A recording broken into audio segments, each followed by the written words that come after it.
Hi, I am Patty Elhoff, and I am the author of the book, Upcycle with Decoupage.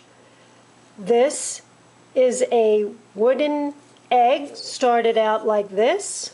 We turned it into this, and I think this is probably a less traditional style of Easter egg, but that's the beauty of decoupage. You can do whatever style suits you.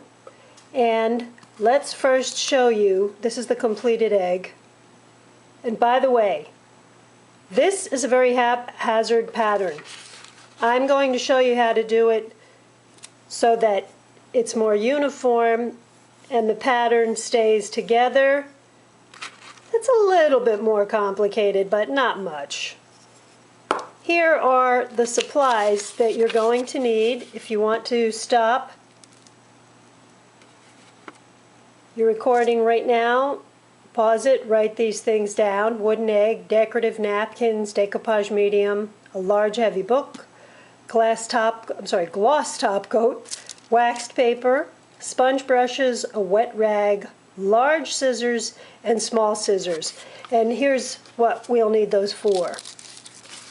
First, take your napkins and put a thin coat of decoupage glue on the napkin. You don't need to separate it, don't do anything like that. Just put a small coat of decoupage glue over the whole napkin and let it dry.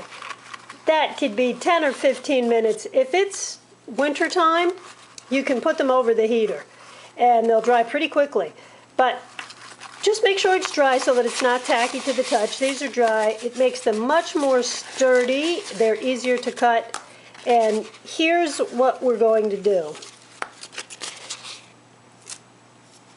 You'll start with any part of the napkin that you want, and I would suggest, depending on the project size, you cut the napkin strips thinner for something like this, or wider if you're going with a large bowl or a basket. By the way, I will be doing a decoupage basket for Easter within the next week, so check back for that, please.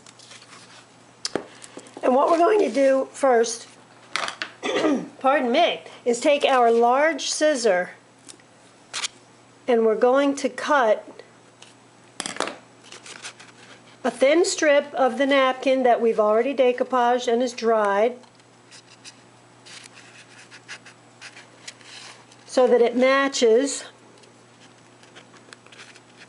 See how I'm lining up the pattern?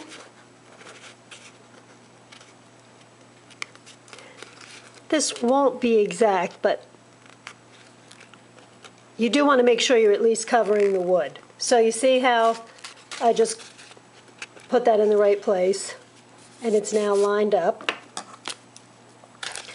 With the larger scissor, I'm going to cut a strip of the napkin. You could just cut one straight strip and apply with your decoupage glue the strip right next to the other one, line it up, glue it down. But here's what I wanted this book for. You can do this in advance. Cut these strips in advance, and so that you don't lose your place, you can eyeball it and see how many strips you may need. The important thing is to keep them in order.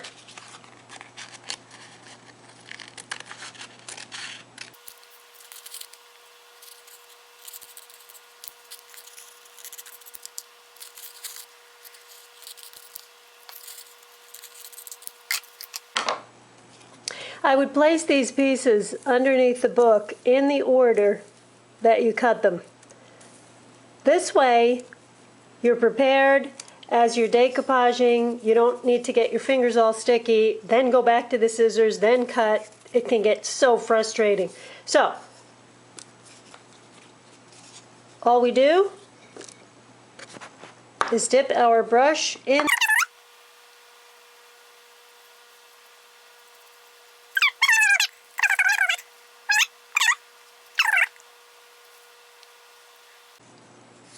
press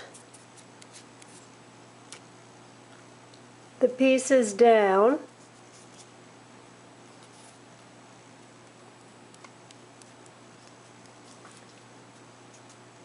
And those small scissors that I mentioned, you're going to see that you've got little ripples or bumps in here. Take the small scissors. These are available at any craft store in the decoupage section. Just ask someone in the store if you're not sure where that is, okay? And snip right where you see that there's going to be a few little bubbles, wrinkles. This works for any curved surface, by the way. Where it curves the most, you'll see that there will be little wrinkles. Just go in there with these little scissors. Don't forget to use the 40% off coupon on these scissors. Now you can press it down. You can pull on it gently. And very important, make sure you get these sides down. The bottom, the sides, any edges. That's always a huge, huge thing in decoupage. Make sure you get those edges down. Glued down. No air under there, no wrinkles.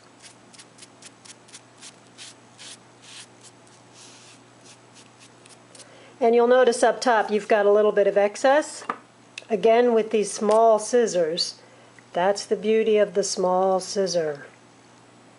You can go right in there and cut. And since you have already glued this, or you put a layer of decoupage glue on it a little while ago, it makes it very easy to cut.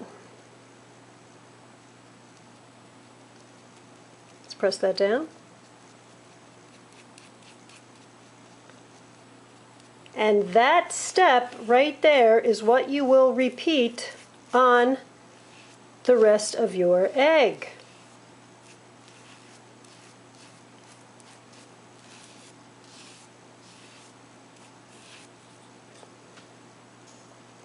By the way, the wet rag is because things like this happen all the time. It's better to have wet fingers. The dry ones will actually stick to everything. You can press things down. Get the glue to lay flat. So you would repeat this around your egg with your strips in order. Here, here, here, here. When you're done, your egg will look like this, only better because this one I just took random strips and placed them wherever I wanted. It still looks pretty to me. I then put a high gloss on it.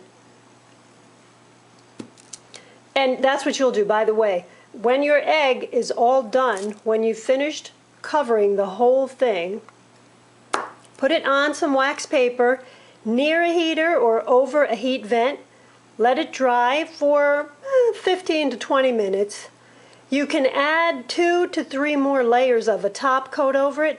Believe it or not, this high gloss is not glossy enough for me. I actually have a different high gloss that I'm going to add to this because it just doesn't look shiny enough for me. And I will probably throw some glitter on there. But when you're done, when the decoupaged egg has dried, just add your top coat. The shiniest top coat for me works, but you can use a matte. Please make sure you do use a top coat though. You will protect, even if the decoupage glue says that it is a top coat, I have just found I've run into troubles when I have not used an additional top coat over my product. And that is how you make a decoupaged egg. Happy Easter, everyone. One last thing, I'm so sorry I did not mention this. When you're done adding the strips, decoupaging the strips on here, you'll notice that your bottom is going to have a bare space. We don't want that. We want the whole egg covered. So I can see that this is about 1 inch around. You can always measure it if you want to. You don't need to get that carried away. Just cut a circle that's about the same size as you'll need and decoupage that on there.